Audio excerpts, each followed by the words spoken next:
In the opening of Chapter 5, Molly disappears after it's been discovered that she's been communicating with people from neighbouring farms. Later, the pigeons report that she was on the other side of Willingdon. A fat, red-faced man in check breeches and gaiters who looked like a publican was stroking her nose and feeding her with sugar. Her coat was newly clipped and she wore a scarlet ribbon round her forelock. She appeared to be enjoying herself, so the pigeons said. None of the animals ever mentioned Molly again. With the farm caught in a harsh winter, the struggle between Napoleon and Snowball intensifies. They disagreed at every point where disagreement was possible. Snowball develops the idea of creating a windmill to generate electricity and make the lives of the animals easier. Napoleon expresses his distaste for the plans by urinating on them. As the struggle between Napoleon and Snowball continues, Benjamin declares that whatever happens, life would go on as it had always gone on. That is, badly. During a meeting, the dogs that Napoleon had been secretly raising burst in and Snowball is forced to flee for his life. Napoleon begins his leadership of the farm by declaring that the democratic Sunday meetings will be abolished. He establishes a special committee of pigs that he will preside over to run the farm. He tells the animals that they can still gather to salute the flag, but there'll be no more debates. Squealer helps to convince the animals that these changes are for their benefit. I trust that every animal here appreciates the sacrifice that Comrade Napoleon has made in taking this extra labour upon himself. Do not imagine, comrades, that leadership is a pleasure. On the contrary, it is a deep and heavy responsibility. No one believes more firmly than Comrade Napoleon that all animals are equal. He would only be too happy to let you make decisions for yourselves, but sometimes you might make the wrong decisions, comrades. And then where should we be? Suppose you had decided to follow Snowball with his moonshine of windmills, Snowball who, as we know, was no better than a criminal. Boxer is deeply troubled by the changes, but assumes that Napoleon must be acting in his best interests, and adopts the motto, Napoleon is always right. Towards the end of the chapter, Napoleon announces his plans to continue with the construction of the windmill, claiming that it was his idea all along. The interesting parallels between Animal Farm and the Russian Revolution continue. In the USSR, the leadership struggle between Joseph Stalin and Leon Trotsky led to Trotsky's exile in 1929. In 1940, while Trotsky was living in Mexico, he was assassinated under orders by Joseph Stalin. In the novel, Snowball is never seen again. Molly's disappearance represents the upper-middle-class people who emigrated to other countries because they refused to live under communist rule. The plans to build a windmill seem to represent the rapid industrialization that Russia underwent according to Stalin's 5-year plans. But Animal Farm is more than just a retelling of this particular point in history. It's about how power can be abused and democracy can be eroded. Chapter 5 marks the beginning of Napoleon's rule and the end of democracy on the farm. One of the interesting aspects of Animal Farm is how totalitarian governments and dictatorships maintain control over people. One of the principal ways that Napoleon maintains control is through the use of fear and terror. His vicious guard dogs, much like the SS in Nazi Germany and Stalin's secret police, the NKVD, helps to keep people in line using the threat of violence. Throughout the novel, much like real totalitarian regimes, he continues to use the dogs to intimidate his opponents. When he uses the dogs to scare Snowball away from the farm, Napoleon takes swift anti-democratic measures to consolidate his power. Sunday meetings are abolished and all decisions are made by a special committee of pigs that he presides over. Gatherings continue, but without the usual debate. Instead, the animals gather around the flag, worship the skull of Old Major, and sing Beasts of England.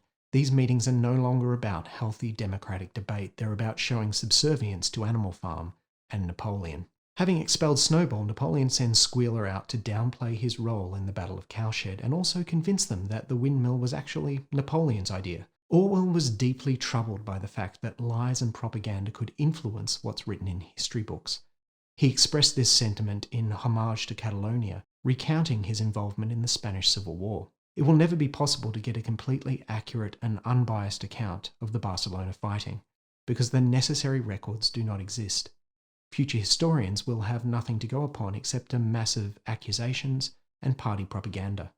I myself have little data beyond what I saw with my own eyes and what I've learned from other eyewitnesses, whom I believe to be reliable.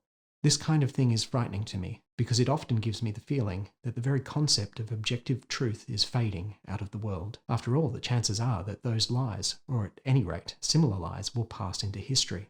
The implied objective of this line of thought is a nightmare world in which the leader, or some ruling clique, controls not only the future, but the past.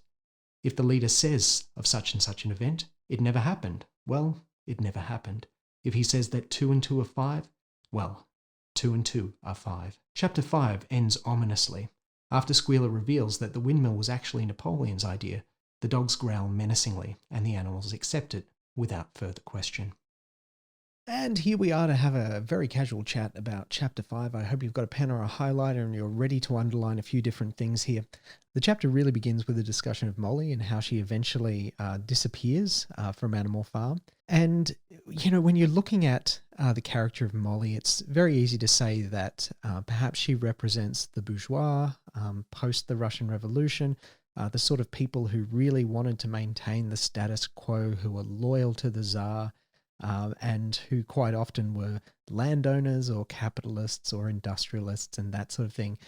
But again, Animal Farm is about more than just the Russian Revolution. And I think what Molly represents is the people who are more interested in their own welfare and more interested in themselves than striving for a society, as Orwell would put it, of free and equal human beings. And at the beginning of this chapter, we get a few examples of Molly's self-interest, where she's seen with someone from a neighbouring farm, allowing him to stroke her nose.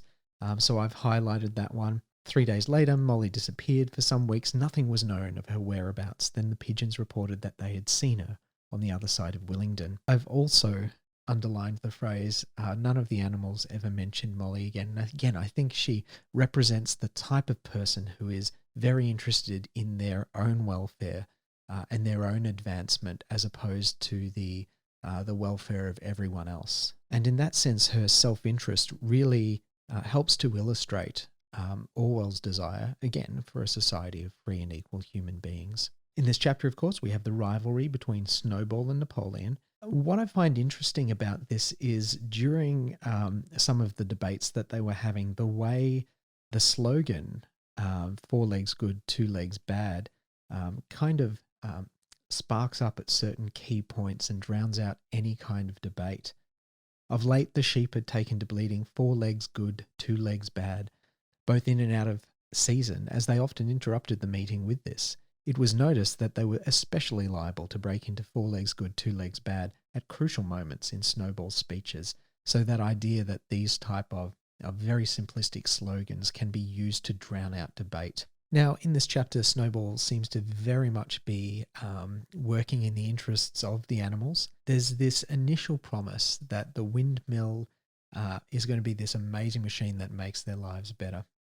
Fantastic machines which would do their work for them while they grazed at the ease in the fields or improved their minds with reading or conversation. And of course, the promise of this technology never reaches fruition.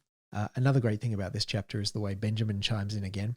Benjamin was the only animal who did not side with either faction. He refused to believe either that food would become more plentiful or that the windmill would save work. Windmill or no windmill, he said, life would go on as it always had gone on. That is, badly. Thanks for that, Benjamin. Benjamin doesn't necessarily represent Orwell, but he represents that cynical part of Orwell who always expects the worst. And I think, again, the man who fought in the Spanish Civil War and got shot in the throat and wrote Animal Farm in 1984, I think Orwell very much believed that we have to struggle and that we have to work towards a free and equal society.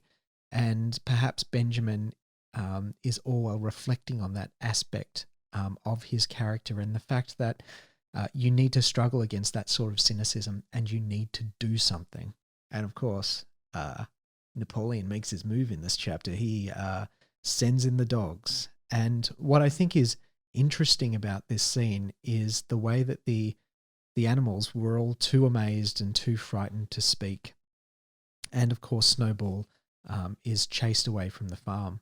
Another aspect of this passage that's really interesting is the fact that they were silent and terrified. So these dogs, this fear of violence, this threat of violence is used throughout the remainder of the book to control the animals.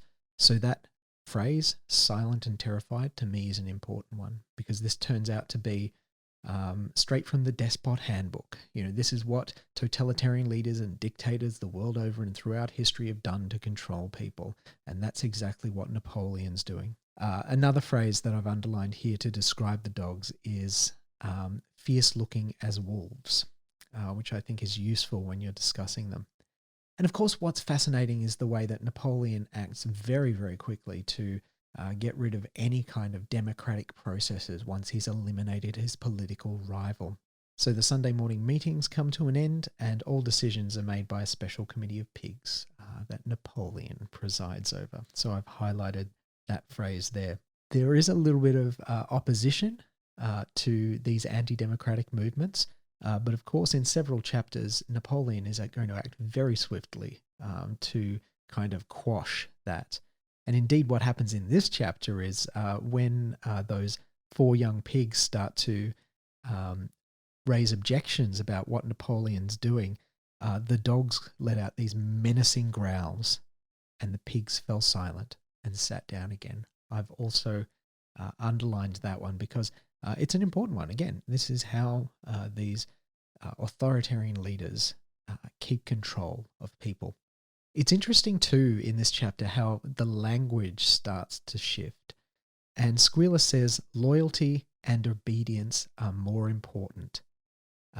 So being loyal to Napoleon, being obedient to Napoleon is most important. And of course his speech once again ends with the phrase, "Surely, comrades, you do not want Jones back." And the way the animals respond here is kind of hilarious. Certainly the animals did not want Jones back. If the holding of the debates on Sunday morning was liable to bring him back, then the debates must stop. I think what Orwell is trying to demonstrate here is the fact that when people are afraid, they'll look to a strong authoritarian leader to protect them. And of course, it's at this point that Boxer adopts the maxim, Napoleon is always right. And it's interesting. So we go from Sunday meetings to these kind of congregations where the skull of old Major, now clean of flesh, had been disinterred from the orchard and set on a stump at the foot of the flagstaff beside the gun.